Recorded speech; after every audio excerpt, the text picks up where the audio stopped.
Welcome to the knowledge kitchen with Paru. ಇವತ್ತು ನಾವು ಯಾವುದೇ ಅಡಿಗೆ ರೆಸಿಪಿನ ಮಾಡ್ತಾ ಇಲ್ಲ. ಅದ್ರ ಜೊತೆಗೆ ಇವತ್ತು ಕಾಸ್ಟ್ ಐರನ್ ಪಾತ್ರೆಗಳನ್ನ ಹೇಗೆ ಸೀಸನಿಂಗ್ ಮಾಡೋದು ಅಂತ ನೋಡೋಣ. ಬನ್ನಿ. ಕಾಸ್ಟ್ ಐರನ್ ಪಾತ್ರೆಗಳು ಅಡಿಗೆ ಮಾಡಿದ ತಕ್ಷಣ ನಮ್ಗೆ ರಸ್ಟ್ ಆಗ್ಬಿಡತ್ತೆ, ಎತ್ತಿಡ್ತೀವಲ್ವಾ ತೊಳೆದಾದ್ಮೇಲೆ. ಸೊ ಈ ರೀತಿ ರಸ್ಟ್ ಆಗದೆ ಇರೋ ತರ ನಾವು ಪಾತ್ರೆಗಳನ್ನ ಹೇಗ್ ನೋಡ್ಕೊಳ್ಳೋದು ಅಂತ ನೋಡೋಣ. ನೋಡಿ, ಇದು ನಂದು 1 ವರ್ಷದ ಹಳೆ ಪಾತ್ರೆ. ಇದು ಪ್ರತಿ ಸತಿ ಅಡಿಗೆ ಮಾಡಿ ಎತ್ತಿಟ್ಟ ಮೇಲೆ ಈ ತರ ರಸ್ಟ್ ಆಗ್ತಾ ಇರುತ್ತೆ. ಸೊ ನಾನು 1 ವರ್ಷದವರೆಗೂ ಇದನ್ನ ಯೂಸ್ ಮಾಡ್ತಾ ಇದ್ದೀನಿ. ಆದ್ರೆ ಇದೇ ತರ ಅದು ಆಗ್ತಾ ಇದೆ. ಈ ತರ ಆಗದೆ ಇರೋ ತರ ಹೇಗ್ ನೋಡ್ಕೊಳ್ಳೋದು ಅಂತ ಇವತ್ತಿನ ವಿಡಿಯೋದಲ್ಲಿ ನಿಮ್ಗೆ ಹೇಳ್ಕೊಡ್ತಾ ಇದ್ದೀನಿ. ನೋಡಿ, ಕಾಸ್ಟ್ ಐರನ್ ಪಾತ್ರೆಗಳು ತುಂಬಾ ವೇಟ್ ಆಗಿರುತ್ತೆ. ನಾರ್ಮಲ್ ಐರನ್ ಪಾತ್ರೆಗಳು ಹಗುರವಾಗಿರುತ್ತೆ. ಈ ಕಾಸ್ಟ್ ಐರನ್ ಪಾತ್ರೆಗಳಲ್ಲಿ ನಾವು ಅಡಿಗೆಯನ್ನ ಮಾಡಬಹುದು, ಅಂದ್ರೆ ಪಲ್ಯ, ಗೊಜ್ಜು ಆತರ ಎಲ್ಲ ಮಾಡಬಹುದು. ಅದು ಯಾವುದೇ ರೀತಿಯಿಂದ ಹಾನಿಕಾರಕ ಆಗಲ್ಲ. But light weight normal iron ಪಾತ್ರೆ ಏನಿರುತ್ತಲ್ಲ, ಅದರಲ್ಲಿ ನಾವು ಎಣ್ಣೆ ಹಾಕಿ ಯಾವುದೇ ರೀತಿಯ ಅಡಿಗೆ ಮಾಡಬಾರ್ದು. ಅದರಲ್ಲಿ ಬರೀ ನಾವು ಏನಾದ್ರೂ ಹುರ್ಕೊಳ್ಳೋ ಐಟಮ್ ಇದ್ರೆ ಮಾತ್ರ ನಾವು ಅದಲ್ಲಿ ಹುರ್ಕೊಂಡು ಅದನ್ನ ಎತ್ತಿಟ್ಕೋಬೇಕು. ನೋಡಿ, ಈಗ ಸೀಸನಿಂಗ್ ಮಾಡೋ ವಿಧಾನ ಅಂತ ಹೇಳಿದ್ರೆ, ಫಸ್ಟ್ ಪಾತ್ರೆಯನ್ನ ಚೆನ್ನಾಗಿ ತೊಳಿಬೇಕು. ತೊಳೆದು ಅದಕ್ಕೆ ಯಾವುದೇ ಹಾರ್ಡ್ ಮಟೀರಿಯಲ್, ತಂತಿಯಿಂದ ತಿಕ್ಕಿ ಆ ತರ ಎಲ್ಲ ತೊಳಿಬಾರ್ದು. ಯಾವಾಗಿದ್ರೂ ಸಾಫ್ಟ್ ಆಗಿರೋ ಸ್ಕ್ರಬ್ಬರ್ ಅನ್ನೇ ಯೂಸ್ ಮಾಡಬೇಕು. ಈ ತರ ಫಸ್ಟ್ 5 ನಿಮಿಷ ಆ ಪಾತ್ರೆಯನ್ನ ಬಿಸಿ ಮಾಡಬೇಕು. ಬಿಸಿ ಮಾಡಿ ಎತ್ತಿಟ್ಕೋಬೇಕು.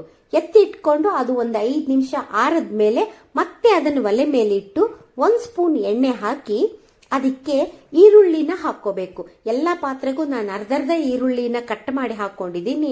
ಈ ಈರುಳ್ಳಿ ಚೆನ್ನಾಗಿ ಬಾಡೋವರೆಗೂ, ಅಂದ್ರೆ ಈರುಳ್ಳಿ ಚೆನ್ನಾಗಿ ಕಪ್ಪಾಗೋವರೆಗೂ ನಾವು ಈ ಪಾತ್ರೆಯಲ್ಲಿ ಆ ಈರುಳ್ಳಿನ ಬಾಡಿಸ್ಕೋಬೇಕು. ಇದನ್ನೇ ನಾವು ಸೀಸನಿಂಗ್ ಅಂತ ಹೇಳ್ತೀವಿ. ಅಂದ್ರೆ ಹೊಸ ಪಾತ್ರೆ, ಐರನ್ ಪಾತ್ರೆಗಳಲ್ಲಿ ಮಾತ್ರ ನಾವು ಈ ಪ್ರೋಸೆಸ್ ಅನ್ನ ಮಾಡ್ತೀವಿ. ಹೊಸ ಐರನ್ ಪಾತ್ರೆಯನ್ನ ಹದಗೊಳಿಸೋ ವಿಧಾನ ಇದು.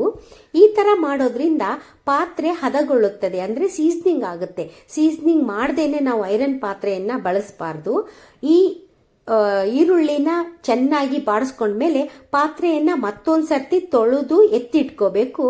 ಈಗ ನಾವು ಆಕ್ಚುಲಿ ಪ್ರತಿದಿನ ಅಡಿಗೆ ಮಾಡಿದ್ಮೇಲೆ ತೋರಿಸ್ತಾ ಇದ್ದೀನಲ್ವಾ, ಈ ಪ್ರೋಸೆಸ್ ಅನ್ನ ಮಾಡ್ಕೊಳ್ಳಿ. ಅಡಿಗೆ ಮಾಡಿದ್ಮೇಲೆ ಪಾತ್ರೆ ಏನ್ ನಾರ್ಮಲ್ ಆಗಿ ತೊಳಿತೀವಲ್ವಾ, ಅದು ತೊಳೆದ್ಮೇಲೆ ಆ ಪಾತ್ರೆಯನ್ನ ನಾವು ಬಿಸಿ ಮಾಡ್ಕೋಬೇಕು. ಪಾತ್ರೆಯಲ್ಲಿ ನೀರಿನ ಅಂಶ ಹೋಗೋವರೆಗೂ ಅದನ್ನ ಬಿಸಿ ಮಾಡಿಕೊಂಡು ಅದರ ನಂತರ 1 ಸ್ಪೂನು ಅಥವಾ 1 ಹನಿ ಎಣ್ಣೆ ಹಾಕಿ ಈ ತರ ಕಾಟನ್ ಬಟ್ಟೆಯಿಂದ ನಾವು ಅದನ್ನ ಪಾತ್ರೆ ತುಂಬಾ ಸೌರ್ಬೇಕು. ಪಾತ್ರೆ ಫುಲ್ ಆ ಎಣ್ಣೆ ಸೌರಿ ನಾವು ಎತ್ತಿಟ್ಕೊಂಡ್ರೆ ನೆಕ್ಸ್ಟ್ ನಾವು ಪಾತ್ರೆ ಬಳಸುವಾಗ ಅದು ಯಾವುದೇ ರೀತಿಯ ರಸ್ಟ್ ಹಿಡ್ದಿರಲ್ಲ. ನಾವು ಐರನ್ ಪಾತ್ರೆಗೆ ಜಂಗ್ ಹಿಡಿಯುತ್ತೆ ಅಂತ ಏನಂತೀವಲ್ಲ, ಆ ತರ ಯಾವುದೇ ರೀತಿಯಿಂದ ಜಂಗ್ ಬರೋದಿಲ್ಲ. ಪ್ರತಿ ಪಾತ್ರೆಗೂ ನಾವು ಪ್ರತಿ ಸರ್ತಿ ಅಡಿಗೆ ಮಾಡಿದ್ಮೇಲೆ ತೊಳೆದ ತಕ್ಷಣ ನಾವು ಈ ರೀತಿ ಮಾಡಿಟ್ರೆ ಜಂಗ್ ಬರೋದಿಲ್ಲ. ನೋಡಿ, ನಾನು ಇವಾಗ ತೋರಿಸ್ತೀನಿ ನಮ್ದು ಹಳೆ ಪಾತ್ರೆ ಯಾವ ರೀತಿ ಇರೋದು ಅಂತ. ಈ ರೀತಿ ಆಗುತ್ತೆ. ಈ ತರ ಮಾಡಿದ್ರೆ, ಅಂದ್ರೆ ಸೀಸನಿಂಗ್ ಮಾಡಿದ್ರೆ ನಮಗೆ ಎಣ್ಣೆ ಹಾಕಿ ಅದನ್ನ ಸೌರಿ ಎತ್ತಿಟ್ಬಿಟ್ರೆ ಈ ತರ ರಸ್ಟ್ ಹಿಡಿಯೋದಿಲ್ಲ. ಇದನ್ನ ನಾವು ತುಂಬಾ ವರ್ಷ ಯೂಸ್ ಮಾಡಬಹುದು. ನಾವು ತೊಳೆದು ಹಾಗೇನೆ ಎತ್ತಿಟ್ಬಿಟ್ರೆ ನಮಗೆ ಆ ಪಾತ್ರೆ ಈ ತರ ರಸ್ಟ್ ಆಗಿ ಅದು ನಮಗೆ ಆರೋಗ್ಯಕ್ಕೂ ಕೂಡ ಸರಿಯಾಗಿರಲ್ಲ.